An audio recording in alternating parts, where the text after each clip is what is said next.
Hello student BEd ਦੇ second ਸੈਮ ਦਾ ਜਿਹੜਾ ਮੈਂ ਕੱਲ ਤੁਹਾਨੂੰ ਟੌਪਿਕ ਸ਼ੁਰੂ ਕਰਵਾਇਆ ਸੀ ਸਬਜੈਕਟ ਸੀਗਾ ਆਪਣਾ ਸਕੂਲ ਮੈਨੇਜਮੈਂਟ ਨਾਲ ਜਿੰਨੀਆਂ ਵੀ ਰਿਲੇਟਡ ਚੀਜ਼ਾਂ ਸੀ ਲਾਈਕ ਉਹਨਾਂ ਦੀ ਨੇਚਰ ਇੰਪੋਰਟੈਂਸ ਆਪਾਂ ਕੱਲ ਖਤਮ ਕਰ ਚੁੱਕੇ ਸੀ। ਅੱਜ ਮੈਂ ਤੁਹਾਨੂੰ ਕੰਟੀਨਿਊ ਕਰਵਾ ਰਹੀ ਹਾਂ that is next concept is time table, ਜਿਹਨੂੰ ਪੰਜਾਬੀ ਵਿੱਚ ਆਪਾਂ ਸਮਾਂ ਸਾਰਣੀ ਵੀ ਕਹਿ ਦਿੰਦੇ ਆ। ਇਸ ਟੌਪਿਕ ਤੇ ਅੱਜ ਆਪਾਂ ਗੱਲ ਕਰਾਂਗੇ, ਕੰਪਲੀਟ ਕਰਵਾ ਦਾਂਗੇ ਅੱਜ ਮੈਂ ਤੁਹਾਨੂੰ ਇਹ ਟੌਪਿਕ।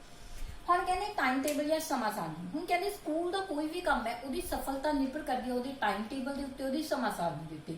ਕਿਉਂਕਿ ਦੇਖੋ ਆਮ ਜ਼ਿੰਦਗੀ ਦੇ ਵਿੱਚ ਵੀ ਆਪਾਂ ਕੋਈ ਵੀ ਚੀਜ਼ ਦੇਖੀਏ ਤਾਂ ਯੋਜਨਾਬੰਦੀ ਦੇ ਅਨੁਸਾਰ ਚੱਲਦੀ ਹੈ। ਯੋਜਨਾਬੰਦੀ ਤੋਂ ਤੁਹਾਡਾ ਕੀ ਮਤਲਬ ਹੈ? ਕੋਈ ਵੀ ਚੀਜ਼ ਹੈ ਤੁਸੀਂ ਟਾਈਮ ਦੇ ਅਕੋਰਡਿੰਗ ਕਰਦੇ ਹੋ। You have a time table. ਆਪਾਂ ਸਵੇਰ ਕਿੰਨੇ ਵਜੇ ਉੱਠਣਾ ਹੈ, ਉਸ ਤੋਂ ਬਾਅਦ ਆਪਾਂ ਕੀ ਕੰਮ ਪਰਫਾਰਮ ਕਰਨਾ ਹੈ, ਕਿੰਨੇ ਵਜੇ ਸਕੂਲ ਜਾਣਾ ਹੈ, ਕਿੰਨੇ ਵਜੇ ਆਪਣੇ ਕੰਮ ਕਰਨੇ ਹੈ, ਕਿੰਨੇ ਵਜੇ ਖਾਣਾ ਪੀਣਾ ਸੋਣਾ, all things are according to done our time table. ਤਾਂ ਕਰਕੇ ਆਪਣੀ ਆਮ ਜ਼ਿੰਦਗੀ ਦੇ ਵਿੱਚ ਪਲੱਸ ਸਕੂਲ ਦੇ ਵਿੱਚ ਸਮਾਂ ਸਾਰਣੀ ਦੀ ਬਹੁਤ ਹੀ ਜ਼ਿਆਦਾ ਇੰਪੋਰਟੈਂਸ ਹੈ।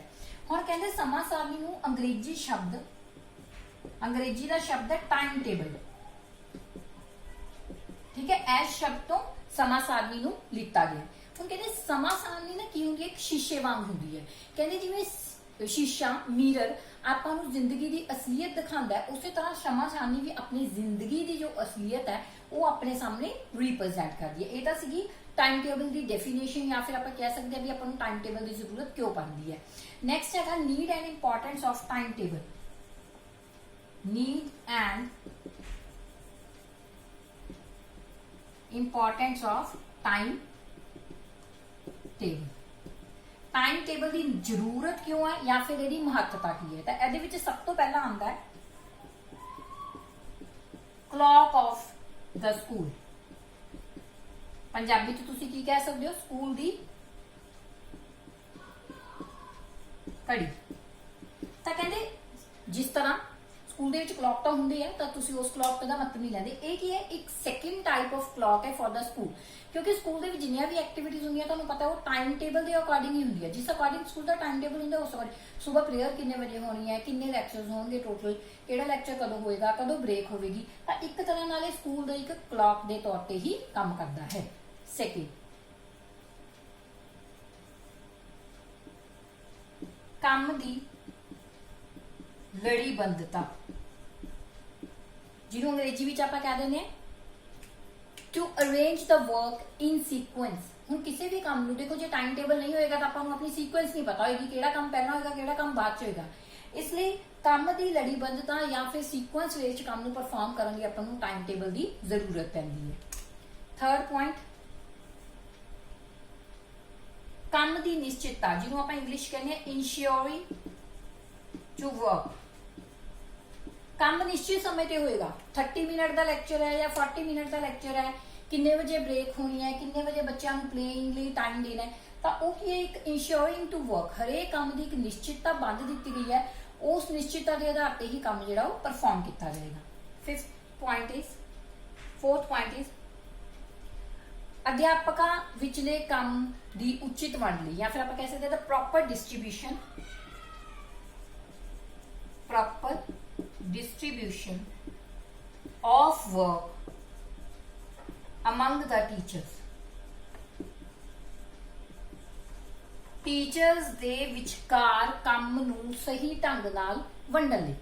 ਹੁਣ ਦੇਖੋ ਟਾਈਮ ਟੇਬਲ ਦੇ ਅਕੋਰਡਿੰਗ ਟੀਚਰ ਨੂੰ ਪਤਾ ਲੱਗਦਾ ਉਹਦੇ ਇਸ ਵਿੱਚ ਕਿੰਨੇ ਲੈਕਚਰ ਆਉਂਦੇ, ਠੀਕ ਹੈ ਨਾ। ਆਪਾਂ ਦੇਖਦੇ ਨਾ ਇਹ ਨਹੀਂ ਹੋਣਾ ਚਾਹੀਦਾ ਵੀ ਇੱਕ ਟੀਚਰ ਤਾਂ 9 ਦੇ 9 ਲੈਕਚਰ ਲਗਾ ਰਿਹਾ, ਇੱਕ ਨੂੰ 8 ਮਿਲਦੇ ਇੱਕ ਨੂੰ 7 ਨੂੰ, ਇਹ ਕਦੇ ਵੀ ਨਹੀਂ ਹੁੰਦਾ। ਟਾਈਮ ਟੇਬਲ ਦੇ ਅਕੋਰਡਿੰਗ ਹੀ ਦੇਖਿਆ ਜਾਂਦਾ ਕਿਹੜੇ ਟੀਚਰ ਨੂੰ ਕਿੰਨੇ ਲੈਕਚਰ ਪ੍ਰੋਵਾਈਡ ਕੀਤੇ ਜਾਣਗੇ। ਤਾਂ ਟੀਚਰ ਦੇ ਕੰਮਾਂ ਦੀ ਡਿਸਟ੍ਰੀਬਿਊਸ਼ਨ ਲਈ ਵੀ ਟਾਈਮ ਟੇਬਲ ਦੀ ਇੱਕ ਬਹੁਤ ਵੱਡੀ ਭੂਮਿਕਾ ਹੁੰਦੀ ਹੈ। ਨੈਕਸਟ ਪੁਆਇੰਟ ਇਜ਼, ਤਾਂ ਤੁਸੀਂ ਆਪਣੀ ਨੋਟਬੁੱਕ ਤੇ ਨੋਟ ਕਰਦੇ ਜਾਓ ਇਹ ਪੁਆਇੰਟਸ ਤਾਂ ਕਿ ਤੁਹਾਨੂੰ ਕੋਈ ਵੀ ਪ੍ਰੋਬਲਮ ਨਾ ਆਵੇ।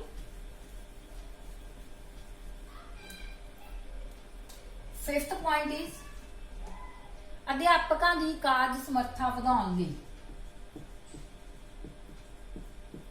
ਅਧਿਆਪਕਾਂ ਦੀ ਕਾਰਜ ਸਮਰੱਥਾ ਵਧਾਉਣ। ਦੇਖੋ ਅਧਿਆਪਕਾਂ ਨੂੰ ਪਤਾ ਚੱਲ ਜਾਂਦਾ ਵੀ ਕਿਹੜੇ ਟਾਈਮ ਤੇ ਉਹਨਾਂ ਨੇ ਕਿਹੜਾ ਲੈਕਚਰ ਲਗਾਉਣਾ। ਆਪਣੀ ਕਾਰਜ ਸਮਰੱਥਾ ਕਿਵੇਂ ਵਧਾ ਸਕਦੇ ਆ? ਅਕੋਰਡਿੰਗ ਟੂ ਅਧਿਆਪਕ ਨੂੰ ਪਤਾ ਵੀ ਉਹਨਾਂ ਨੇ 40 ਮਿੰਟ ਦਾ ਲੈਕਚਰ ਲੈਣਾ ਹੈ ਤਾਂ ਆਪਦਾ ਟੌਪਿਕ ਉਹ ਪਹਿਲਾਂ ਹੀ ਪ੍ਰਿਪੇਅਰ ਕਰਕੇ ਆਣਗੇ, ਤਾਂ ਉਹਨਾਂ ਦੀ ਕਾਰਜ ਸਮਰੱਥਾ ਆਟੋਮੈਟਿਕਲੀ ਵਧੇਗੀ, ਉਹਨਾਂ ਦੀ ਕੰਮ ਕਰਨ ਦੀ ਸ਼ਮਤਾ ਵਧੇਗੀ। ਜਦੋਂ ਉਹਨਾਂ ਨੂੰ ਪਤਾ ਹੈ ਵੀ ਉਹਨਾਂ ਨੇ ਕਿਹੜੇ ਟੌਪਿਕ ਤੇ ਕਿੰਨਾ ਟਾਈਮ ਪੜ੍ਹਾਉਣਾ ਹੈ ਤਾਂ ਆਪਦਾ ਜਿਹੜਾ ਹੋਮਵਰਕ ਹੈ ਟੀਚਰ ਉਹ ਘਰੋਂ ਹੀ ਕਰਕੇ ਆਣਗੇ। ਤਾਂ ਅਧਿਆਪਕਾਂ ਦੀ ਕਾਰਜ ਸਮਰੱਥਾ ਵਧਾਉਣ ਲਈ ਇਹ ਬਹੁਤ ਜ਼ਿਆਦਾ ਜ਼ਰੂਰੀ ਹੈ। 6 ਸਮਾਂ ਅਤੇ ਸ਼ਕਤੀ ਦੀ ਬਚਤ, saving of time and energy ਹੁੰਦੀ ਹੈ ਵੀ ਆਪਣਾ ਸਮਾਂ ਵੀ ਬਚਦਾ ਤੇ ਸ਼ਕਤੀ ਵੀ ਬਚਦੀ ਹੈ। ਕਿਵੇਂ? ਇੱਕ ਤਾਂ ਹੁੰਦਾ ਆਪਾਂ ਨੂੰ ਪਤਾ ਹੀ ਨਹੀਂ ਕਿਹੜੇ ਟਾਈਮ ਤੇ ਕਿਹੜਾ ਕੰਮ ਹੋਣਾ ਹੈ, ਇੱਕ ਆਪਣਾ ਟਾਈਮ ਟੇਬਲ ਫਿਕਸ ਹੈ, ਆਪਾਂ ਨੂੰ ਪਤਾ ਵੀ ਇੰਨੇ ਵਜੇ ਆਪਣਾ ਇਸ ਚੀਜ਼ ਦਾ ਲੈਕਚਰ ਹੋਊਗਾ, ਆਪਣਾ ਸਮਾਂ ਵੀ ਬਚਦਾ, ਆਪਣੀ ਸ਼ਕਤੀ ਵੀ। ਆਪਾਂ ਨੂੰ ਇਹ ਨਹੀਂ ਵੀ ਜਾ ਕੇ ਟੀਚਰ ਨੂੰ ਲੱਭਣਾ ਪਊਗਾ, ਟੀਚਰ ਨੂੰ ਆਲਰੇਡੀ ਪਤਾ ਵੀ ਉਹਦਾ ਲੈਕਚਰ ਇਸ ਕਲਾਸ ਦੇ ਵਿੱਚ ਹੈ ਤਾਂ ਖੁਦ ਜਾ ਕੇ ਅਟੈਂਡ ਕਰੇਗਾ। ਤਾਂ ਇਹਦੇ ਵਿੱਚ ਆਪਣਾ saving of time and energy both are included in this category. Next is ਉਦੇਸ਼ਾਂ ਦੀ ਪ੍ਰਾਪਤੀ ਲਈ ਆਪਣੇ ਜੋ ਵੀ ਆਬਜੈਕਟਿਵ ਹੈ ਜਿਹਦੇ ਲਈ ਆਪਾਂ ਸਕੂਲ ਦੇ ਵਿੱਚ ਆ ਰਹੇ ਹਾਂ ਉਹਨਾਂ ਨੂੰ ਪੂਰਾ ਕਰਨ ਲਈ ਟਾਈਮ ਟੇਬਲ ਦੀ ਇੱਕ ਬਹੁਤ ਵੱਡੀ ਭੂਮਿਕਾ। ਆਪਣਾ ਕੋਈ ਵੀ ਉਦੇਸ਼ ਹੈ, ਆਪਣਾ ਉਦੇਸ਼ ਹੈ ਬੱਚਿਆਂ ਨੂੰ ਵਧੀਆ ਮਾਰਕਸ ਦਿਵਾਉਣਾ, ਬੱਚਿਆਂ ਨੂੰ ਟੌਪਿਕ ਕਲੀਅਰ ਕਰਵਾਉਣੇ, ਉਹਨਾਂ ਨੂੰ ਮੈਨਰਸ ਸਿਖਾਉਣਾ, ਉਹਨਾਂ ਨੂੰ ਡਿਸਿਪਲਿਨ ਸਿਖਾਉਣਾ। all our motives are completed according to the time table। ਜੇ ਆਪਣਾ ਟਾਈਮ ਟੇਬਲ ਸਹੀ ਬਣਿਆ ਹੋਇਆ ਤਾਂ ਆਪਾਂ ਆਪਣੇ ਉਦੇਸ਼ਾਂ ਨੂੰ ਬਹੁਤ ਅੱਛੀ ਤਰ੍ਹਾਂ ਪੂਰਾ ਕਰ ਸਕਦੇ ਹਾਂ। Next for regular progress। ਜੇ ਤੁਸੀਂ ਰੈਗੂਲਰ ਬੇਸਿਸ ਤੇ ਪ੍ਰੋਗਰੈਸ ਚਾਹੁੰਦੇ ਹੋ, ਪ੍ਰੋਗਰੈਸ ਮੀਨ ਤੁਸੀਂ ਅੱਜ ਤੁਸੀਂ ਇੱਥੇ ਖੜੇ ਹੋ, ਇੱਥੋਂ ਉੱਪਰ ਆਪਦੀ ਪ੍ਰੋਗਰੈਸ ਕਰਨਾ ਚਾਹੁੰਦੇ ਹੋ ਤਾਂ ਤੁਹਾਡਾ ਇੱਕ ਬੇਸਿਕ ਨਿਸ਼ਚਿਤ ਟਾਈਮ ਟੇਬਲ ਹੋਣਾ ਜ਼ਰੂਰੀ ਹੈ ਜਿਹਦੇ ਅਕੋਰਡਿੰਗਲੀ ਤੁਸੀਂ ਨੀਚੇ ਤੋਂ ਉੱਪਰ ਤੱਕ ਜਾ ਸਕਦੇ ਹੋ। ਤੁਹਾਡਾ ਗ੍ਰਾਫ 0 ਤੋਂ ਲੈ ਕੇ 100% ਤੱਕ ਜਾ ਸਕਦਾ ਹੈ ਜੇ ਤੁਸੀਂ ਸਹੀ ਟਾਈਮ ਟੇਬਲ ਨੂੰ ਫੋਲੋ ਕਰਦੇ ਹੋ। Next importance of all subject.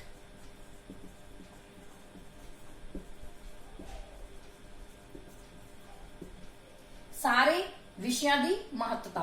Time table ਦੇ ਵਿੱਚ ਕੀ ਹੈ, ਹਰੇਕ ਸਬਜੈਕਟ ਨੂੰ ਇਕੁਅਲੀ ਇੰਪੋਰਟੈਂਸ ਦਿੱਤੀ ਜਾਂਦੀ ਹੈ। ਗੇਮ ਪੀਰੀਅਡ ਵੀ ਹੁੰਦਾ ਹੈ, ਫਿਜ਼ੀਕਲ ਐਜੂਕੇਸ਼ਨ ਨਾਲ ਰਿਲੇਟਡ ਪੀਰੀਅਡ ਵੀ ਹੋਣਗੇ, ਮਿਊਜ਼ਿਕ ਹੈ ਤਾਂ ਮਿਊਜ਼ਿਕ ਨਾਲ ਰਿਲੇਟਡ ਪੀਰੀਅਡ ਹੋਣਗੇ।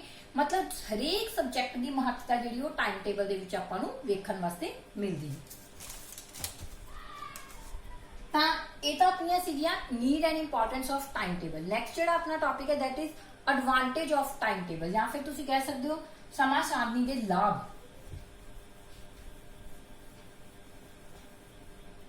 टॉपिक है अपना advantage of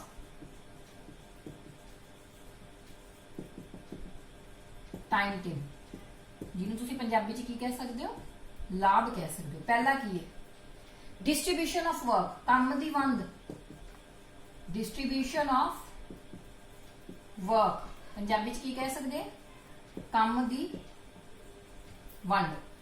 distribution of work is the proper manner, क्योंकि टाइम टेबल दे विच हरेक बंदे नूं कितना टाइम दिता जाऊगा ਉਹਦੀ ਇੱਕ ਪ੍ਰੋਪਰ ਡਿਸਟ੍ਰੀਬਿਊਸ਼ਨ ਕੀਤੀ ਜਾਂਦੀ ਹੈ। ਤਾਂ ਡਿਸਟ੍ਰੀਬਿਊਸ਼ਨ ਆਫ ਵਰਕ ਜਿਹੜਾ ਟਾਈਮ ਟੇਬਲ ਦੇ ਵਿੱਚ ਬਹੁਤ ਹੀ ਇੰਪੋਰਟੈਂਟ ਭੂਮਿਕਾ ਨਿਭਾਉਂਦਾ ਹੈ। ਸੈਕੰਡ ਪੁਆਇੰਟ ਇਜ਼ ਸਮੇਂ ਦੀ ਸਹੀ ਵਰਤੋਂ। ਹੁੰਦੀ ਹੈ ਵੀ ਸਹੀ ਸਮੇਂ ਦੀ ਸਹੀ ਵਰਤੋਂ। ਜੇ ਆਪਣਾ ਇੱਕ ਪ੍ਰੋਪਰ ਟਾਈਮ ਟੇਬਲ ਬਣਿਆ ਹੋਇਆ ਤਾਂ ਆਪਾਂ ਸਮੇਂ ਦੀ ਬਿਲਕੁਲ ਸਹੀ ਵਰਤੋਂ ਕਰ ਰਹੇ ਹਾਂ। ਆਪਾਂ ਇਹ ਨਹੀਂ ਵੀ ਫਾਲਤੂ ਕਿਸੇ ਚੀਜ਼ ਦੀ ਵੇਟ ਕਰ ਰਹੇ ਹਾਂ, ਆਪਾਂ ਨੂੰ ਪਤਾ ਹੈ ਕਿਹੜੇ ਟਾਈਮ ਤੇ ਕਿਹੜਾ ਕੰਮ ਕਰਨਾ, ਤਾਂ ਆਪਣੇ ਸਮੇਂ ਦੀ ਸਹੀ ਵਰਤੋਂ ਹੁੰਦੀ ਹੈ। Saving of time and energy, same point ਜਿਹੜਾ ਆਪਾਂ ਪਿੱਛੇ ਕੀਤਾ ਸੀ। ਟਾਈਮ ਟੇਬਲ ਨਾਲ ਕੀ ਹੈ, ਆਪਣੀ એનર્ਜੀ ਵੀ ਸੇਵ ਹੁੰਦੀ ਹੈ ਤੇ ਆਪਣਾ ਟਾਈਮ ਵੀ ਸੇਵ ਹੁੰਦਾ, ਕਿਉਂਕਿ ਹਰ ਚੀਜ਼ ਲਈ ਕੀ ਹੈ ਟਾਈਮ ਫਿਕਸ ਕੀਤਾ ਗਿਆ। ਤਾਂ saving of time and energy. ਸਮੇਂ ਦੀ ਪਾਬੰਦੀ, ਜਿਹਨੂੰ ਆਪਾਂ ਕੀ ਕਹਿੰਦੇ ਨੇ, ਪੰਚੁਅਲਿਟੀ। ਹਰੇਕ ਟਾਈਮ ਹਰੇਕ ਜਿਹੜਾ ਕੰਮ ਹੈ ਉਹ ਟਾਈਮ ਤੇ ਪਰਫਾਰਮ ਹੋਣਾ। ਲਾਈਕ 9 ਵਜੇ ਜੇ ਫਸਟ ਪੀਰੀਅਡ ਦੀ ਬੈਲ ਵੱਜੂਗੀ 9 ਵਜੇ ਵੱਜ ਜਾਏਗੀ, 9:40 ਚ ਜੇ ਸੈਕੰਡ ਪੀਰੀਅਡ ਲੱਗੂਗਾ ਤਾਂ ਸਮੇਂ ਦੀ ਪਾਬੰਦੀ। ਹਰੇਕ ਬੰਦਾ ਕੀ ਹੈ ਪੰਚੁਅਲਿਟੀ ਤੇ ਚੱਲਦਾ, ਉਹਨੂੰ ਪਤਾ ਲੱਗਦਾ ਹੈ ਸਮੇਂ ਦੀ ਉਹਨਾਂ ਦੀ ਜ਼ਿੰਦਗੀ ਦੇ ਵਿੱਚ ਕੀ ਮਹੱਤਤਾ ਹੈ। ਨੈਕਸਟ ਰੁਚੀ ਤੇ ਪ੍ਰੇਰਨਾ, interest and motivation. Time table ਦੇ ਅਕੋਰਡਿੰਗ ਤੁਹਾਡੇ ਇੰਟਰਸਟ ਤੇ ਮੋਟੀਵੇਸ਼ਨ ਨੂੰ ਵੀ ਬਹੁਤ ਜ਼ਿਆਦਾ ਇੰਪੋਰਟੈਂਸ ਮਿਲਦੀ ਹੈ। ਕਿਵੇਂ ਮਿਲਦੀ ਹੈਗੀ ਹੈ, ਕਿਉਂਕਿ ਜਿਹੜੇ ਬੱਚਿਆਂ ਦਾ ਮਿਊਜ਼ਿਕ 'ਚ ਇੰਟਰਸਟ ਹੈ, ਦੇਖੋ ਉਹਨਾਂ ਨੂੰ ਮਿਊਜ਼ਿਕ ਦਾ ਲੈਕਚਰ ਮਿਲ ਰਿਹਾ। ਕੋਈ ਫਿਜ਼ੀਕਲ ਐਜੂਕੇਸ਼ਨ 'ਚ ਇੰਟਰਸਟ ਹੈ, ਉਹਨਾਂ ਨੂੰ ਫਿਜ਼ੀਕਲ ਐਜੂਕੇਸ਼ਨ ਦਾ ਇੰਟਰਸਟ ਮਿਲਦਾ। ਜੋ ਕੋਈ ਗੇਮ 'ਚ ਪਾਰਟਿਸਿਪੇਟ ਕਰਨਾ ਚਾਹੁੰਦੇ ਤਾਂ ਹਰੇਕ ਕਿਸੇ ਨੂੰ ਇੰਗਲਿਸ਼ ਹੈ, ਮੈਥ 'ਚ, ਜੋ ਵੀ ਤੁਹਾਡੇ ਪਰਟੀਕੂਲਰ ਇੰਟਰਸਟ ਹੈ ਉਹਦੇ ਅਕੋਰਡਿੰਗ ਤੁਹਾਨੂੰ ਮੋਟੀਵੇਸ਼ਨ ਦੇ ਅਕੋਰਡਿੰਗ ਤੁਹਾਡੇ ਲੈਕਚਰ ਜਿਹੜੇ ਉਹ ਡਿਵਾਈਡ ਕੀਤੇ ਜਾਂਦੇ ਆ। 6 ਅਧਿਆਪਕਾਂ ਲਈ ਸੋਧ। ਅਧਿਆਪਕਾਂ ਲਈ ਸੋਧ ਕਿਵੇਂ ਹੈ ਵੀ ਡਿਸਟ੍ਰੀਬਿਊਸ਼ਨ ਹੈ ਅਧਿਆਪਕਾਂ ਲਈ। ਅਧਿਆਪਕਾਂ ਨੂੰ ਪਤਾ ਚੱਲਦਾ ਕਿਹੜੇ ਟਾਈਮ ਤੇ ਉਹਨਾਂ ਨੇ ਕਿਹੜਾ ਕੰਮ ਕਰਨਾ ਹੈ। ਮੰਨ ਲਓ ਉਹਨਾਂ ਨੂੰ ਟਾਈਮ ਮਿਲਦਾ ਹੈ, ਇੱਕ ਪ੍ਰੋਪਰ ਡਿਸਟ੍ਰੀਬਿਊਸ਼ਨ ਕੀਤੀ ਹੋਈ ਹੈ ਟਾਈਮ ਦੀ, ਤਾਂ ਜੋ ਵੀ ਉਹਨਾਂ ਨੂੰ ਆਪਦੇ ਵਿੱਚ ਕਮੀਆਂ ਲੱਗਦੀਆਂ ਤਾਂ ਅਕੋਰਡਿੰਗ ਟੂ ਟਾਈਮ ਟੇਬਲ ਉਹ ਆਪਦੇ ਕਮੀਆਂ ਨੂੰ ਆਪਦੇ ਲੈਕਚਰ 'ਚ ਜਾਣ ਤੋਂ ਪਹਿਲਾਂ ਹੀ ਇੰਪਰੂਵ ਕਰ ਸਕਦੇ ਆ, ਘਰੋਂ ਇੰਪਰੂਵ ਕਰ ਸਕਦੇ ਆ। ਆਪਦੇ ਜੋ ਵੀ ਲੈਕਚਰ ਉਹ ਘਰੋਂ ਪ੍ਰਿਪੇਅਰ ਕਰਕੇ ਆ ਸਕਦੇ ਆ। ਲਾਸਟ ਪੁਆਇੰਟ ਹੈ ਇਹਦੇ ਵਿੱਚ development of values.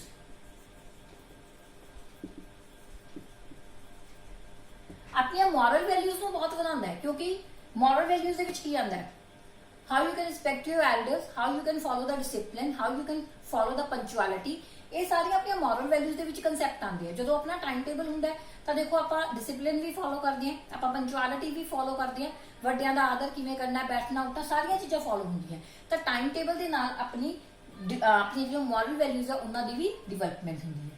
Last topic ਜਿਹੜਾ ਇਹਦੇ ਵਿੱਚ ਹੈਗਾ that is types of timetable। Time table ਦੀਆਂ ਕਿਸਮਾਂ,